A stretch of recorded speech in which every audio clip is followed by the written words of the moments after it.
সবচেয়ে দুঃখের বিষয় হচ্ছে ওই হুজুর দর্শন করছে কিনা সেটা এখনো প্রমাণিতই হয় নাই, অথচ তাকে দর্শক বানাইয়া পুরো বাংলাদেশে মহিলা মাদ্রাসা বন্ধ করে দেওয়ার চেষ্টা করতেছে একটা গোষ্ঠী। বা একটা মানুষের অপরাধ প্রমাণ হওয়ার আগে তাকে অপরাধী বলা কোন ধরনের মানবতা? আপনাদের কি পারিবারিক শিক্ষা নাই? আমি আমার অনেক মাদ্রাসার ছাত্র ভাইদেরকেও দেখেছি, তারা ইতিমধ্যে মহিলা মাদ্রাসাকে কটাক্ষ করে অনেক রকমের পোস্ট করছে। ভাই যদি সে অপরাধ করে থাকে অবশ্যই সে শাস্তি পাবে, কিন্তু অপরাধ প্রমাণিত হওয়ার আগে তো আপনি একটা নির্দোষ মানুষকে অপরাধী করতে পারেন না। আল্লাহ তাআলা কোরআনে বলছে, ওয়াল্লাযীনা ইয়ারমুনাল মুহসানাতি থুম্মা লাম ইয়াতু বিআরবা'তি শুহাদা ফাজলিদুহুম 80 জালদা।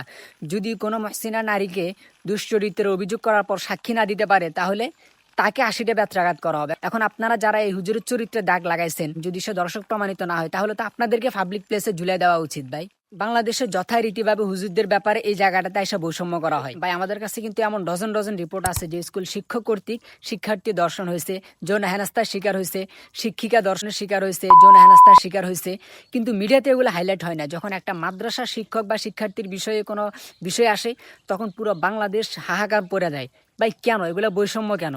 আমরা দেখছি ভারতে অন্ধভক্তের জ্বালায় ভারতের জনগণ অতিষ্ঠ। এখন বাংলাদেশেও একদল অন্ধভক্তি তৈরি হয়ে গেছে, যারা দাড়ি টুপিওয়ালাদের কোনো অন্যায় পাইলে হয়েছে এ তো নাচা শুরু, এমনিতেই নাচিন না বুড়ি যেন আরো পাইছে ঢোলের বাড়ি।